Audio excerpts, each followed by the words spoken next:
اللہ الرحمن الرحیم۔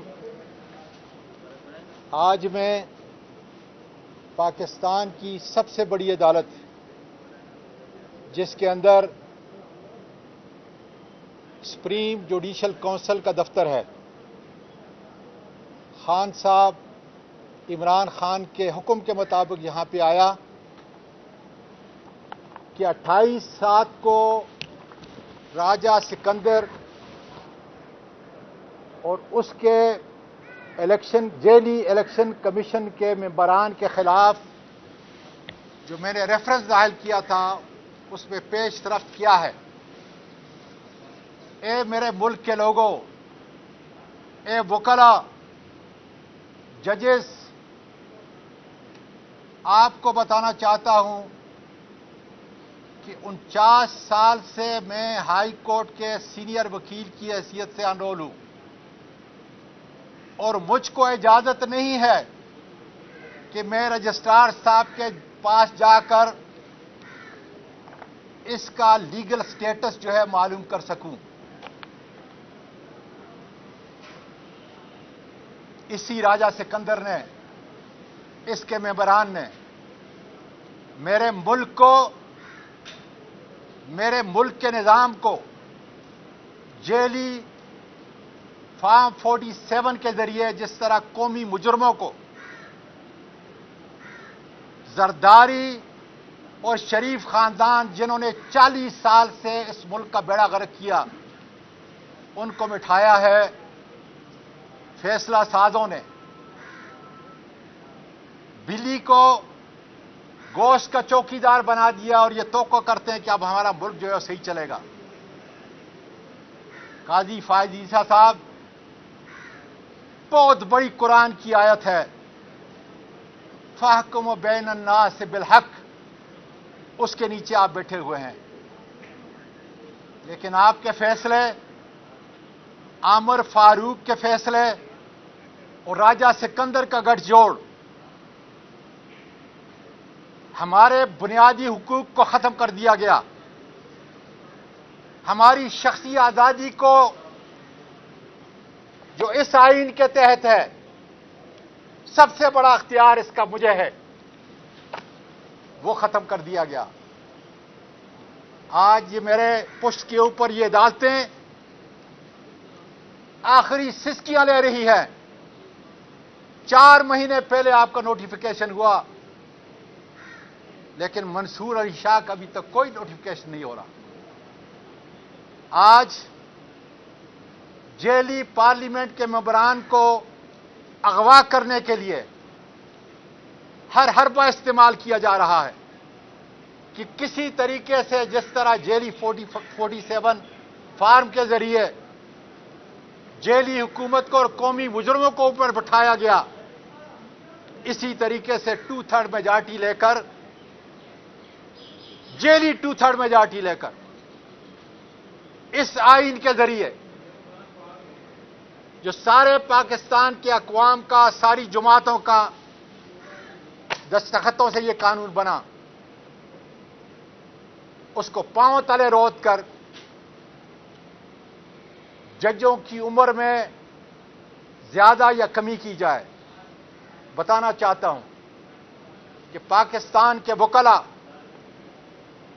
پاکستان کی سیاسی سوچ رکھنے والے اس آئین اور قانون کے محافظ خدا کے فضل سے نہیں ہونے دیں گے۔ قاضی صاحب، خدا را اپنا قبلہ درست کریں، اپنے فیصلے اس آئین کے مطابق کریں، قانون کے مطابق کریں جس کا حلف آپ نے اٹھایا ہوا ہے۔ اس ملک کے جسٹس کارنیلس بنے، دوراب پٹیل بنے، کہیں ایسا نہ ہو کہ آپ کا اور عامر فاروق کا نام مولوی مشتاق سے بھی بدتر ہو، جسٹس منیر سے بھی بدتر ہو، اور یہ ہونے جا رہا ہے۔ عوام کی نفرت کو دیکھیں کہ آج یہ چھوٹا شخص اعظم سواتی جب کسی شاپنگ سینٹر کے اندر جاتا ہے، مساجد کے اندر جاتا ہے، پبلک پلیسز میں آ جاتا ہے، تو لوگ میرے ہاتھ چومتے ہیں، ماتھا چومتے ہیں، لیکن جنرل باجوہ اپنی گلی میں کھڑکی سے بھی لوگوں کو جو ہے سامنے نہیں آ سکتا۔ یہ ہے عوامی نفرت جس کا ہمیں سب کو احساس ہونا ہے۔ اس لیے قاضی فاضل عیسیٰ صاحب، آپ سے اس قوم کی، اس آئین کی، وکلاء برادری کی، ججز کی بہت بڑی توقعات ہیں۔ اس لیے آپ سے گزارش ہے کہ پی ٹی آئی کے کیس نہ سنیں، عامر فاروق صاحب پی ٹی آئی کے کیس نہ سنیں، عمران خان کے کیس نہ سنیں، ہمارے جتنے اور اسیر ہیں ان کے کیس نہ سنیں، اس لیے کہ ہمیں آپ پہ کوئی اعتماد نہیں۔ آپ کے فیصلوں سے اس آئین کی دھجیاں اڑ چکی ہیں، آپ ہمیں بنیادی حقوق نہیں دے سکتے۔ اس لیے یہ عمران خان کا پیغام میں آپ کو دے رہا ہوں کہ ہم نے پہلے کہا، اب کہا، اور اب عمران خان کی زبان میں کہتا ہوں کہ آپ پر ہمارا کوئی اعتماد نہیں، وکلاء کا پاکستان کے کوئی اعتماد نہیں۔ بار کونسلوں کو خریدنے سے وہ اعتماد نہیں بڑھے گا، اس لیے قطعاً ہمارا کوئی فیصلہ آپ نہیں سنیں گے، اس لیے کہ آپ انصاف نہیں کر سکتے۔ بہت شکریہ جی۔ عمران خان کا پیغام لے کے چند دن قبل صبح 7 بجے آپ عمران خان کے پاس کس کا پیغام لے کے گئے تھے؟ حکومت کا پیغام تھا، اسٹیبلشمنٹ کا پیغام تھا؟ سوال پوچھیے بیٹا، سب سے بڑی بات یہ ہے، اعظم سواتی کے پاس صرف پاکستان کی حفاظت کا، پاکستان کی ترقی کا، انتشار کو روکنے کا پیغام ہے۔ وہ نہ اسٹیبلشمنٹ کا ایجنٹ ہے اور نہ خان صاحب ایجنٹ۔ جب خان صاحب نے یہ فیصلہ کیا کہ میں ختم نبوت کے احترام کے طور پر اور پاکستان میں انتشار کو بچانے کے لیے یہ جلسہ منسوخ کر رہا ہوں، تو ساتھ کہہ دیا اس رعایت کے بعد سن لے پاکستان کا میڈیا اور پاکستان کے لوگوں، اس کی فور سائٹ کو دیکھ لیں، دور اندیشی کو دیکھ لیں۔ اس نے کہا مجھے معلوم ہے کہ اعظم مجھ پر اور سختیاں ہوں گی، مجھ پر اور کیس بنیں گے، تم پر اور کیس بنیں گے، لیکن پاکستان کی سربلندی کے لیے، ختم نبوت کے احترام کے طور پر میں اپنے وہ 4 جتنے بھی ورکرز ہیں، لیڈرشپ ہے، میں ان کو آج کے جلسے کی تمہارے منہ سے اعلان کر دو جا کر کے آج کا جلسہ منسوخ ہوگا اس دن۔ اور ساتھ میں داد دیتا ہوں چیف منسٹر کے پی کے علی امین خان گنڈاپور اور اپنی پی ٹی آئی کی قیادت کو بھی کہ انہوں نے بڑا مثبت رول ادا کر کے ایک بڑی خونریزی سے ملک کے پاکستان کی عظمت کو بچایا ہے۔ میں ان کو سلام پیش کرتا ہوں کہ ان کی دور اندیشی کا نتیجہ تھا کہ جس کی وجہ سے میرے قائد عمران خان نے یہ فیصلہ کیا،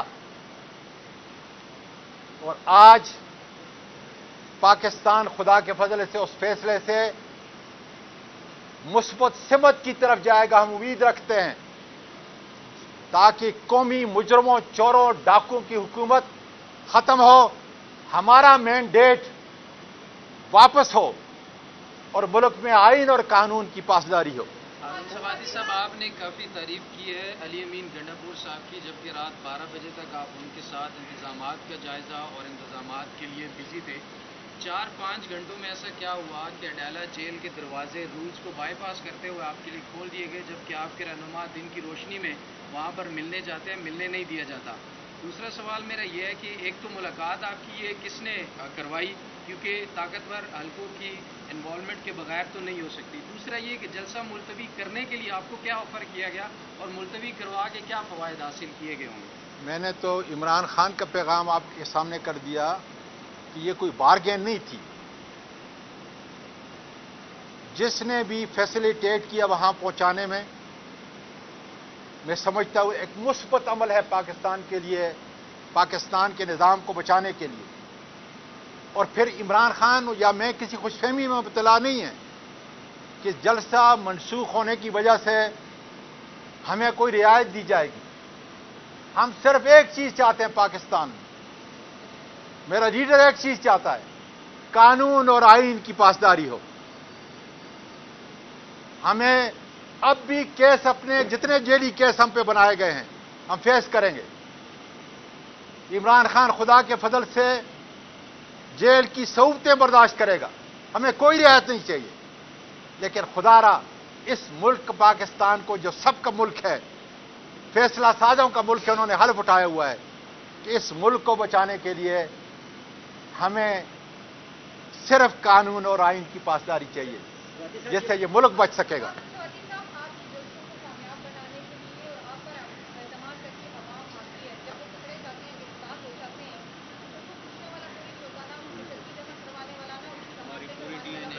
یہ ساری ٹیم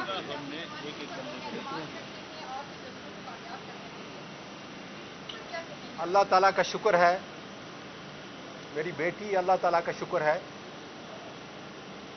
ہم ایک مصیبت سے نہیں بہت ساری مصیبتوں سے گزر رہے ہیں. عمران خان کا ورکر پاکستان کی سربلندی کے لیے جس قدر بھی صعوبتیں مشکلات برداشت کر رہا ہے, اس 76 سال کے اس بزرگ نے کون سی ایسی تکلیف ہے جو برداشت نہیں کی؟ کون سی ایسا ظلم ہے جو برداشت نہیں کیا؟ کون سا ایسا ٹارچر جو برداشت نہیں کیا؟ یہ ہماری خدا کے فضل سے عظمت کی نشانی ہے. ہمارا ورکر سیسا پلائی دیوار کی طرح خدا کے فضل سے پاکستان کی سربلندی کے لیے, اپنے ملک میں قانون کی حکمرانی کے لیے اسی طریقے سے قربانیاں دیتا رہے گا. بہت بہت شکریہ جی, بہت شکریہ بیٹا, مہربانی, بڑی مہربانی بچوں, بہت مہربانی. آپ کو کیوں بولنے کی ضرورت ہے یار, میں